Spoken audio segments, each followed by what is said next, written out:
What would you do if a cute little puppy followed you home?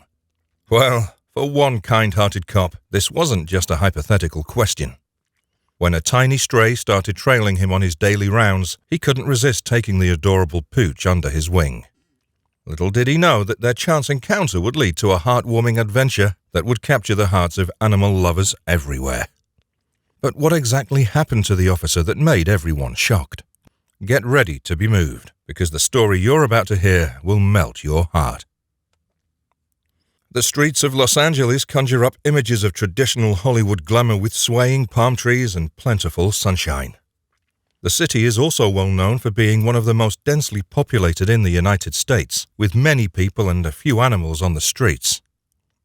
Most of these animals are beloved pets. Unfortunately, some lucky lost pets are usually reunited with their owners within a few days, and some of the homeless end up in animal shelters, where they have little choice but to wait for someone to adopt them.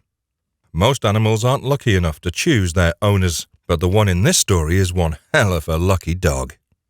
This courageous pup walked up to a police officer and asked to be adopted, but would his wish be granted? On Wednesday morning, a police officer named Paul, who worked at the Los Angeles Police Department, had to work earlier than usual and started preparing to go out on patrol. It was his birthday, so he was in an ecstatic mood. Before going to work, his family surprised him with cake and gifts. After that, he left for work with a big smile on his face.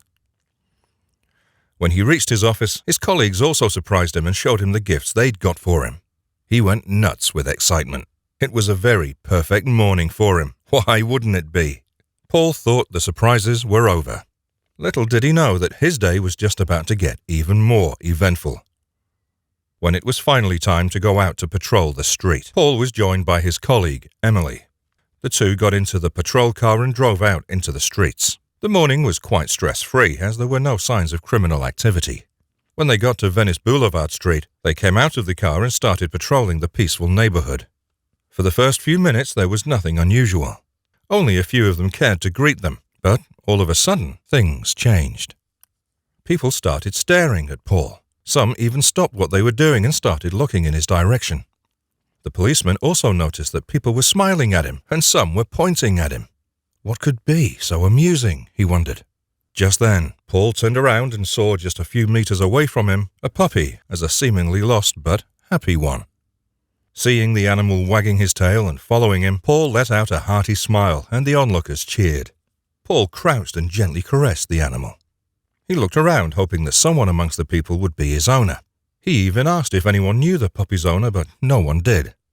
However, some people said that they'd seen this puppy around once or twice, which made the officer realize that it might be a stray. Paul couldn't believe that such a sweet dog was living off the streets. As Paul went on with his job and patrolled the streets, the energetic pup kept following him. Paul sat down to pet him, and the pup started licking his fingers. Just then, Paul decided to give the dog a name. After pondering for a while, he named him Venice, after the street where they found him. The police officers started to call him by his new name, and the pup was so intelligent that he seemed to respond to their call. Their patrol shift was coming to an end, and Paul became dejected. He knew it was almost time to say goodbye to the pup, but when they were returning to their patrol car, they both knew that they couldn't leave the dog behind. Besides, Venice started to run around the car as if he wanted to ride with them. It was clear that this pup wanted to go wherever Paul was going. That's when Paul decided to take him along with them, and Venice rushed to the front seat. He seemed very comfortable in the car. When Paul reached the police station, he handed over the puppy to his colleagues, and they did some research on it. Soon they saw that his owner abandoned him. It broke Paul. He decided to make a very painful decision, to take Venice to an animal shelter. Paul put Venice back into his police car and took him to the shelter. On the way to the shelter, Venice wasn't playful. It was as if he could tell that his new friend was leaving him. When they reached the rescue foundation, the staff quickly took Venice and warmed him up. After Paul left the shelter, on his way home he couldn't stop thinking about Venice. He found himself worrying about him, wondering, would he adjust well in the shelter? Would his next family love him? Will they treat him right? All these thoughts drove him crazy, which is why he turned his vehicle back to the rescue shelter. As he reached there, the staff took him straight to the pup's cage. When Venice, who was upset and wasn't playful, saw Paul, he ran toward him and jumped on him excitedly and started licking him. That is when Paul decided to adopt the pup. He carried him in his arms and said, "It's time to go home." The staff were happy, and Venice himself was over the moon. After the adoption process, Venice became a part of Paul's family. If you liked this video, don't forget to like and subscribe to our channel. Till then, see you in our next video.